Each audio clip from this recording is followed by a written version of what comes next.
We're going to look at the assignment, and notice that we need to click on the assignment, and that will cause a download. And you can see that it's a large download. Once it's downloaded, we can right click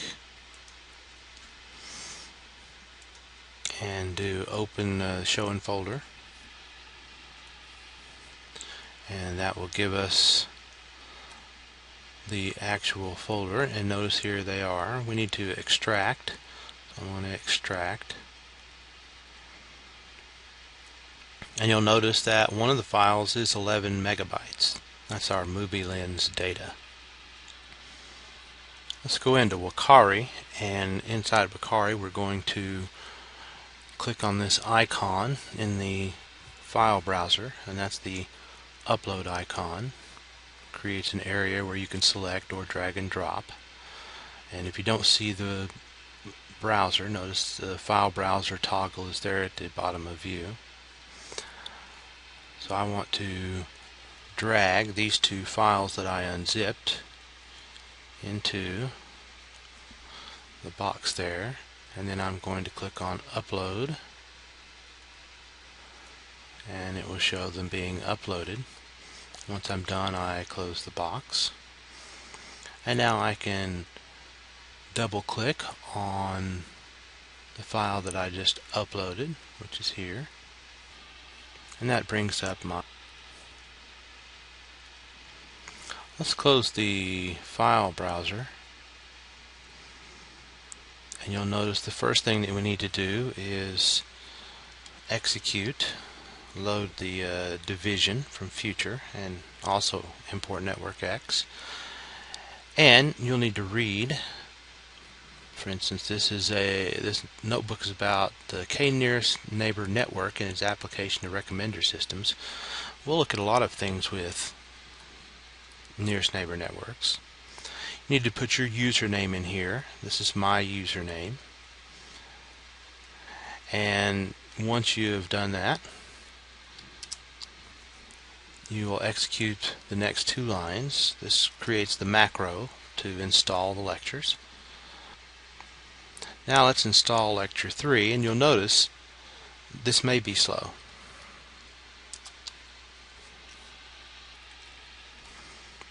Once it's loaded, you'll see that we've loaded several commands, and there are some commands that we won't see until we actually get to them in the notebook.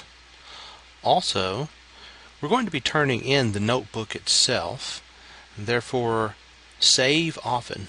You'll need to save your results. When you get through, you're going to download this notebook with the file menu and then put it in the Dropbox. So let's get a look at what it's actually about. To begin with, we're just going to get an introduction to nearest neighbor graphs. We're also going to be doing an introduction to overfitting. So the nearest neighbor graphs are a good opportunity to first encounter this concept of overfitting. We're going to familiarize ourselves with the movie lens data. We're not going to do anything with it. It will be featured on the midterm, but right now we're just going to upload it and see if we can describe some of its properties. Next, we're going to look at the use of the nearest neighbor network as a means of imputing missing values. So here we have 10 observations, and the NaN here is not a number, but we're using that as for the concept of NA, or missing information. So we want to replace these, and what we'll do is we'll find the nearest neighbors to this row, this observation.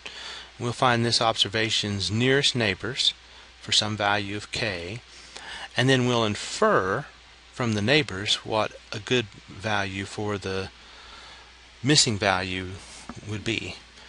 And we don't replace because we don't actually know the original, but we do know the original exists or existed at one time, so we're going to call that imputing.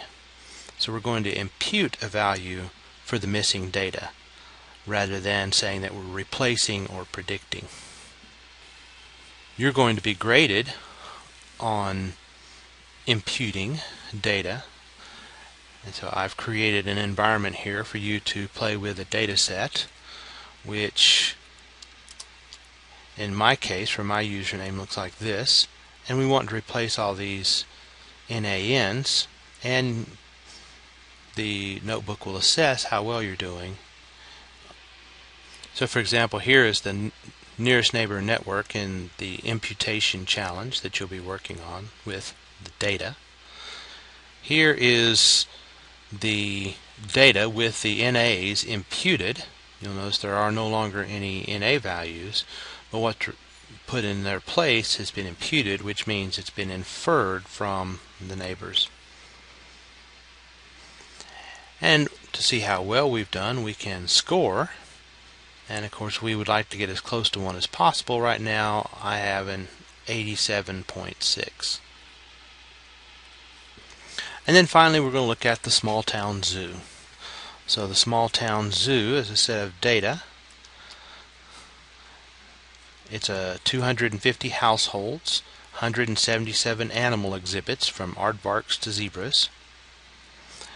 One thing you're going to notice is that some of these things take a while. Notice it says Colonel Busy up here in the upper right corner. And because some of these data sets are large and some of what we're doing is extensive, there'll be some delays even with Wakari before you actually get the results. So you need to be patient. So here we see missing values in the small town zoo data. Our goal is we're going to look at a set of unrated households, and as you'll see, these are households, and the zoo would like to infer or predict what the Smiths would have rated these exhibits had they gone to see them.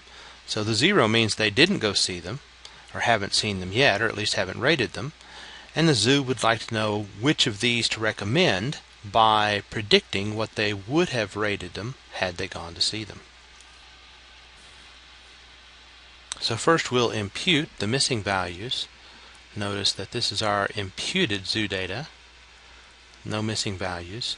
Also remember, you can go over here to the far left and you can use that to scroll past. If you're inside, it scrolls inside the actual array.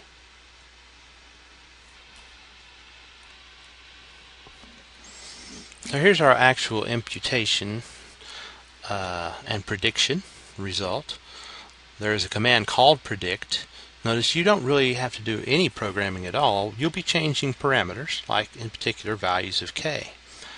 I notice the result here is that for the household Smith, we have 5 predictions here.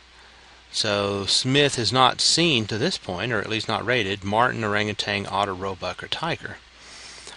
And our recommender system says that had they gone to see them, they would have rated roebucks a 4 and tigers a 4, but marten's only a 1.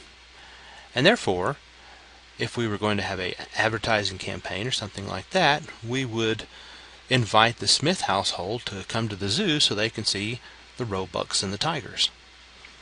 Whereas the Johnson family, we might want to advertise to them the kinkajous and the pronghorns. There is a grading option again.